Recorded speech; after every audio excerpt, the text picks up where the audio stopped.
Hello and welcome to Indus News live from Islamabad. I'm Jawad Tehami and these are the headlines.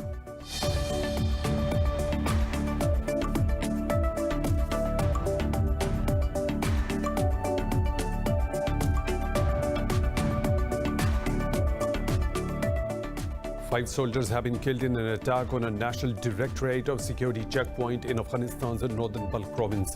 A spokesman for the Balkh governor has blamed the Taliban for the attack. The Taliban have not claimed the responsibility for the attack so far. The attack comes as the US called on all the sides to reduce violence in the country amid ongoing peace negotiations in Doha.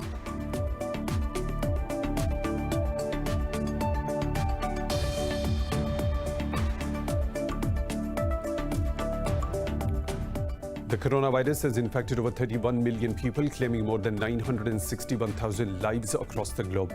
The United States is the worst hit country, followed by India and Brazil. India's caseload is nearing 5.5 million, with the death toll approaching 88,000.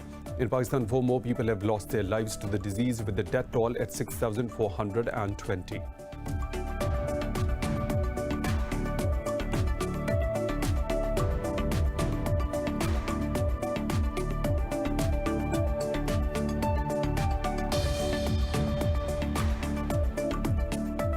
China has rejected the U.S. unilateral announcement of UN sanctions on Iran. In a letter to the Security Council, China's envoy to the UN, Zhang Jun, called the U.S. decision as illegitimate and void. Zhang said the Security Council has already voted against the snapback mechanism's invocation against Iran.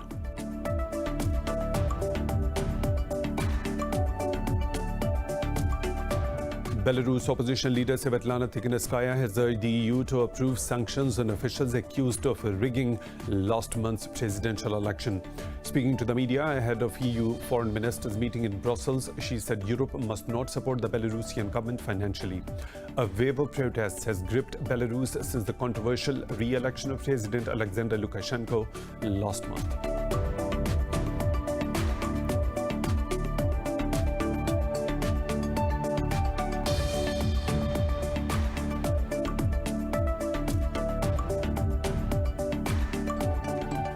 Those are the headlines and detailed stories right after a short break. Stay tuned.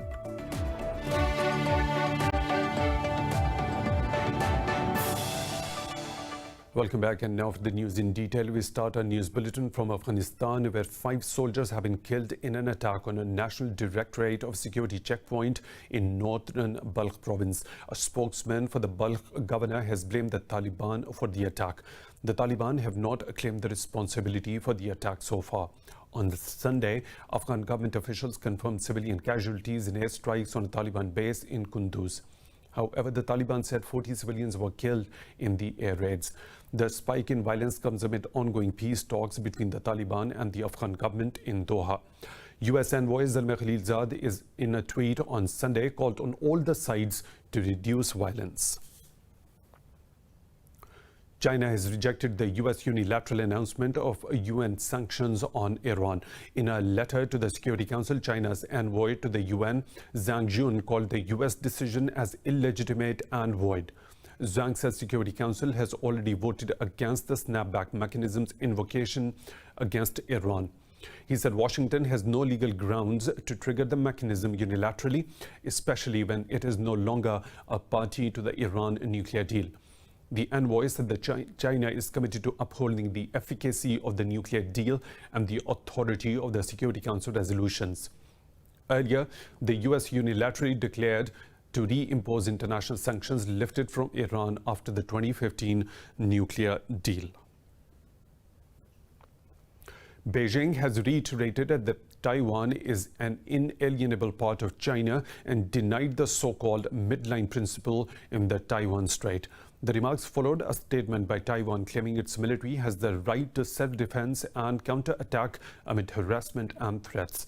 At a press briefing, Chinese Foreign Ministry spokesperson Wang Wenbin said the recent U.S. officials' visit to Taiwan violated the One China policy agreed by Washington in 3 joint communiques.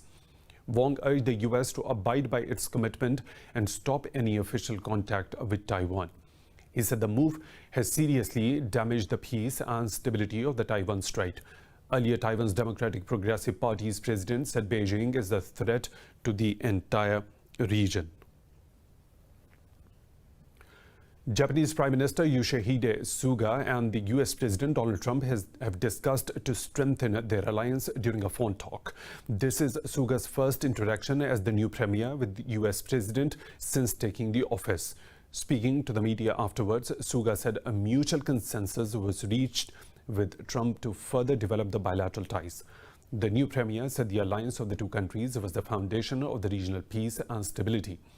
He said they agreed to coordinate closely on issues including the coronavirus situation and North Korea. Earlier in the day, Suga also had a phone conversation with Australian counterpart Scott Morrison. Qatar says it stands by Palestinians and the long-standing conflict with Israel can only be resolved by addressing its root causes. The statement comes days after the signing of the US-brokered UAE-Israel normalization deal. Qatar's Foreign Affairs Ministry said it will spare no effort to ease the suffering of the Palestinians until they get their rights. Doha called for an end to Israeli occupation and the establishment of the sovereign Palestinian state within the framework of the UN Security Council resolutions. It said all Palestinian refugees elsewhere should be granted the right of return to their homeland. Recently, Bahrain became the latest Arab country to establish diplomatic ties with Israel, which the Palestinians called a stab in the back. Russian and the Turkish militaries have held a joint training drill in the de-escalation zone in the Syrian province of Idlib. A spokesperson for the de-escalation zone's coordination center said the aim of the drill is enhancing coordination between Turkish and the Russian militaries. He said the drills will prepare the militaries to face emergency situations such as attacking militant convoys. He said coordination of the military personnel and the procedure for organizing communication on the route using special signals were worked out. Idlib remains one of the 4 de-escalation zones in Syria established by Russia, Iran and Turkey back in 2017. Belarus opposition leader Svetlana Tikhanovskaya has urged the EU to approve sanctions on officials accused of rigging last month's presidential election. Speaking to the media ahead of EU foreign ministers' meeting in Brussels, she said Europe must not support the Belarusian government financially. EU member states have not yet given approval to a final list of some 40 Belarusian officials to be targeted. Earlier, Belarus warned the EU against inviting Tikhanovskaya to the meeting, saying the participation will be deemed as interference in its domestic affairs. A wave of protests has gripped Belarus since the controversial re-election of President Alexander Lukashenko last month. In Greece, 3 people have died as Storm Lanos battered central and western parts of the country. The storm triggered landslides, forcing authorities to shut down schools in the area. Emergency services said they received over 2,000 calls for rescue operations throughout Greece. They said 896 rescue missions have been completed so far. Earlier, a medical center and main roads collapsed in the Karditsa region after Lanos caused a river to overflow its banks. Cyclone Lanos uprooted trees and caused power cuts on the Ionian Islands and the western Peloponnese. The coronavirus has infected over 31 million people, claiming more than 961,000 lives across the globe. The US is the worst hit country, followed by India and Brazil. India's caseload is nearing 5.5 million, with the death toll approaching 88,000. More in this report. The rising number of coronavirus infections has once again put the governments across the world in a chaos. London Mayor Sadiq Khan says fast action is needed to halt the worsening spread of COVID-19 in the city as cases spike. In Spain's capital Madrid, nearly 1 million residents are bracing for a partial lockdown, with several hundred marching in protest. Meanwhile, Australia's coronavirus hotspot of Victoria reported its lowest daily rise in infections in 3 months. State Premier Daniel Andrews said there were no plans yet to ease restrictions sooner than expected. This is not just a good day, this is a great day. We are seeing these numbers come down, this strategy is working. All of us have to stay the course though, because if we were to open up right now, these numbers are still too high. The World Health Organization has endorsed African herbal medicines as potential treatments for the coronavirus and other epidemics. This comes as health authorities in Tunisia and Bahrain reported additional coronavirus fatalities. Lebanon also added 1,006 new cases and 11 deaths in the last 24 hours in a new record for the crisis-hit country.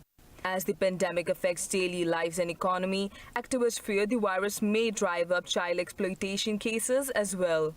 But the biggest threat is that millions of children may fall back into slavery, trafficking, child labor, child marriages. School would be denied.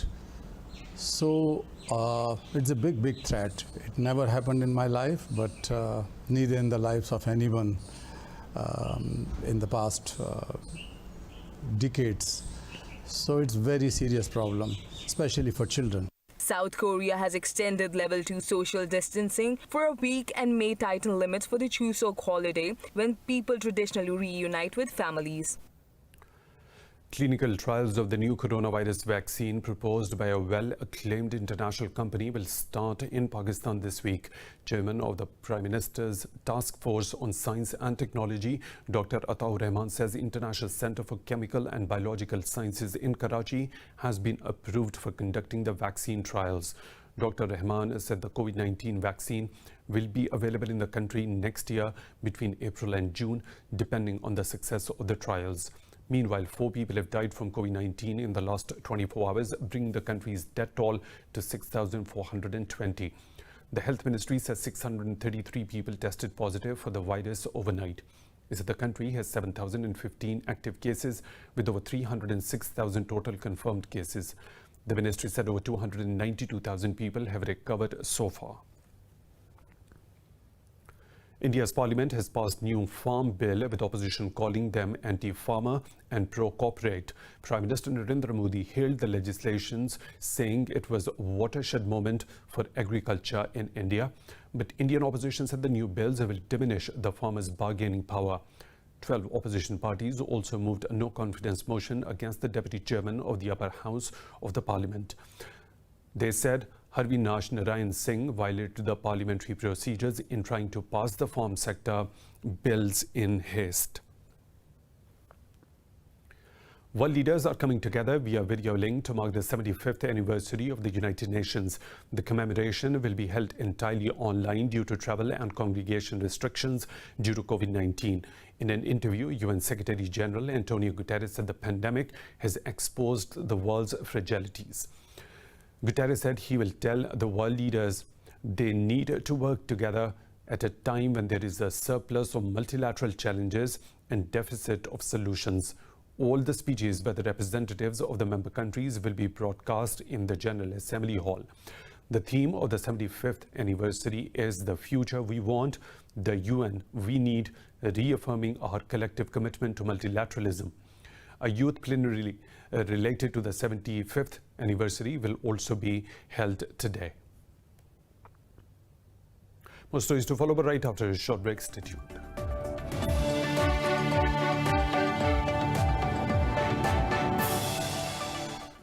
Welcome back. China's first Mars probe, Tianwen-1, has completed its second orbit adjustment to better continue its flight to the planet. The adjustment came after some deviation of the probe from its orbit after a long time unpowered flight. Chief designer of Tianwen-1, Dong Jie, said 4 engines of the probe worked simultaneously for 20 seconds to complete the adjustment. He said the mission performed the engine startup and shut down as expected. Jay said they will further evaluate the effects of the orbit adjustment, including accuracy based on the positioning results in the future. So far, the probe has traveled about 160 million kilometers, 19 million kilometers away from the Earth. It will travel for another 5 months before it approaches Mars. Malaysia ranks as 8th among the top 10 countries with mismanaged plastic waste in the world. To clean the Malaysian oceans from plastic, some volunteers have taken up a step to gather ocean-bound plastic for recycling. More in this report. Increasing consumption of single-use plastics has polluted the environment, which is choking marine life and destroying the oceans on the planet. A World Wildlife Fund report says Malaysia is a top plastic consumer in Asia. Some volunteers has taken up the responsibility to clean Malaysia's ocean from plastic. They gather ocean-bound plastic that can eventually be transformed into pellets, which are modified into auto parts, home appliances and furniture. They're eventually sold to dozens of companies. Everything is wrapped in plastic these days, so it's incredibly hard.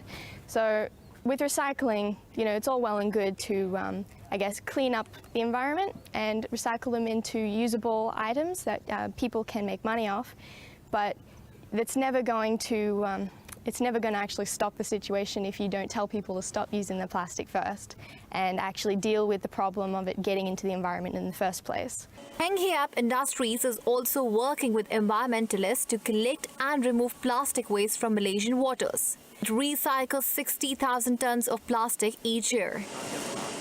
And because we see that marine pollution is becoming a problem, and we decided to focus in ocean-bound plastic material. With this, we are able to serve the conscientious consumer who are basically buying products that ranges from automotive, from home appliance, from furniture. Plastic pollution is a global problem that needs to be taken up in a sustainable manner. Malaysia plans to address single-use plastics by encouraging the plastic industry to transition to eco-friendly products. The return of the tourists to Egypt's resorts and ancient sites is facing a tough winter season. Officials say tourist sites and hotels are subject to strict controls amid the coronavirus pandemic. More in this report.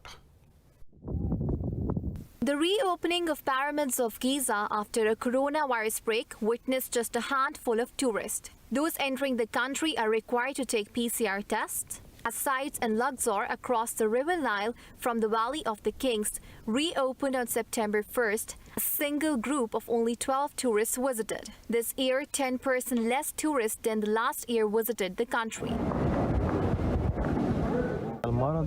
This virus came about and ruined everything. There was tourism and things were operating when things were good. After it has all become what you see now, total ruin. The state has moved to protect the sector with emergency funding. More than 9,000 registered tour guides will receive £500 monthly until the end of the year. Tourism firms are also pleading for exemptions on some fees to be extended. Officials said Egypt was losing around $1 billion each month after the sector shut down from March when the coronavirus pandemic struck. I really think that we cannot sit and wait until this virus will be completely finished. But you can come and you can be protected because you can enjoy the magic and you touch the pyramid and you follow the mummies coming from Cairo Museum to go to the Civilization Museum. Tourism accounts for up to 15% of Egypt's national output. Government officials say they are making every effort to reassure tourists about their safety and encourage them to visit in the hope that the sector will revive gradually. A Brazilian wheelchair-bound man has efficiently proven to be differently able. Juliano Dorelio is a local celebrity in downtown Sao Paulo, famous for beating the odds and coming out stronger than ever. More about this delivery man in this report. Dorelio zips around Sao Paulo, bringing meals to hungry customers. But unlike other food delivery men, he does not ride a bike to weave his way through the hectic streets of Brazil's megacity. 5 years ago, an accident dramatically changed Dorelio's life. Since he finally embraced his wheelchair as a source of strength rather than a sign of his disability, he hasn't looked back. I tried to commit suicide 3 times and it didn't happen. Thank God. I don't regret it because life goes on, and today I am very happy. My wife is by my side helping me out, making me stronger, always providing me with moral support.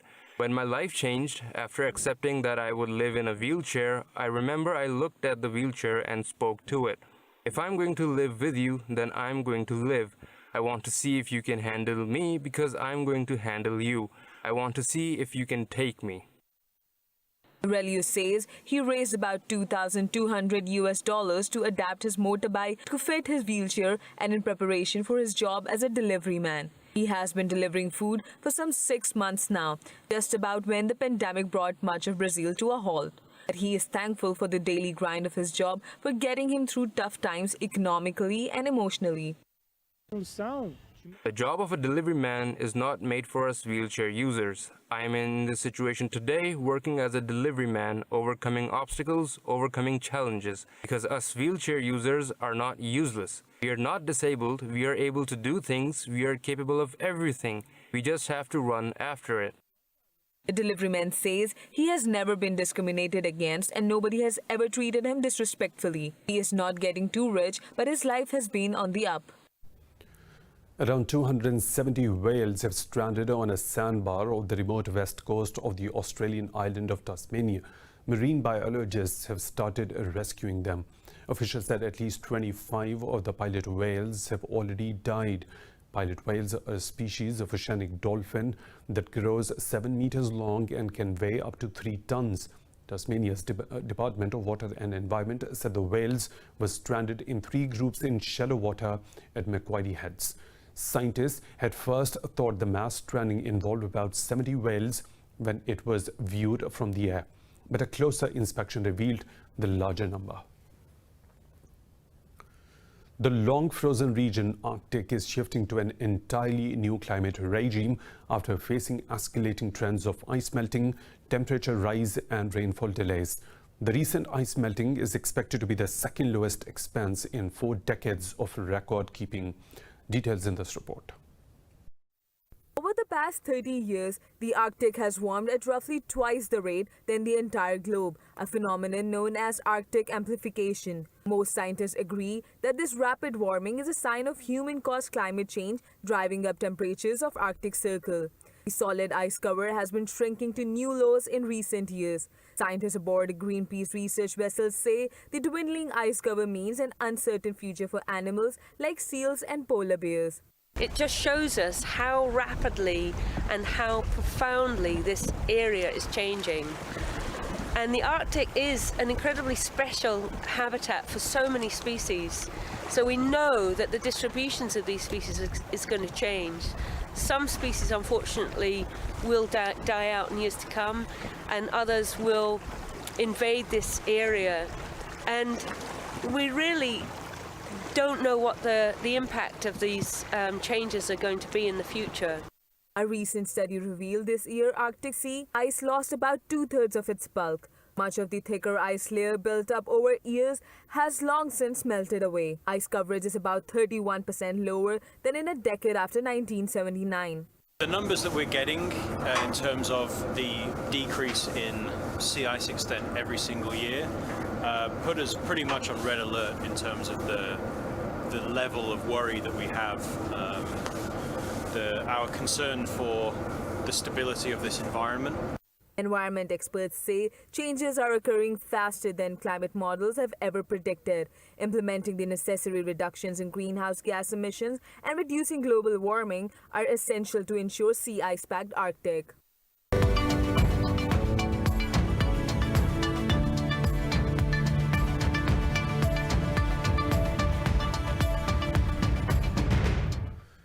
European stocks have tumbled as allegations surrounding bank dealings and rising coronavirus infections weigh on market sentiment around the world.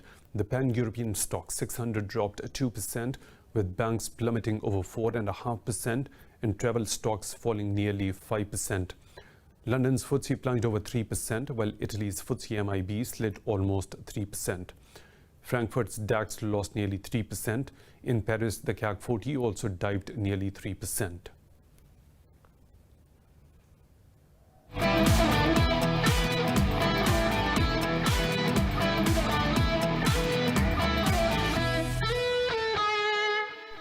In the English Premier League, Liverpool beat Chelsea 2-0 at an empty Stamford Bridge in London. Sadio Mane scored a brace for defending champions. Chelsea's Andreas Christensen was sent off after a challenge on an unstoppable Maine. He then punished Chelsea with 2 swift goals to seal 3 points for Liverpool. In another fixture, Brighton crushed Newcastle 3-0 at St James Park Stadium. Neil Maupay scored a brace while Aaron Connolly added 1 for Brighton.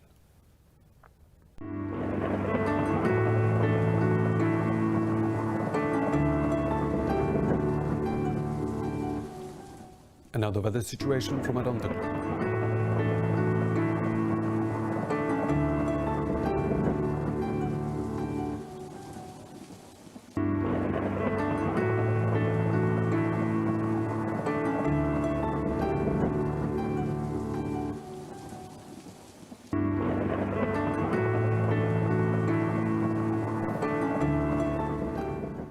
And that's all for now. For the latest updates, you can follow us on social media at Indus News.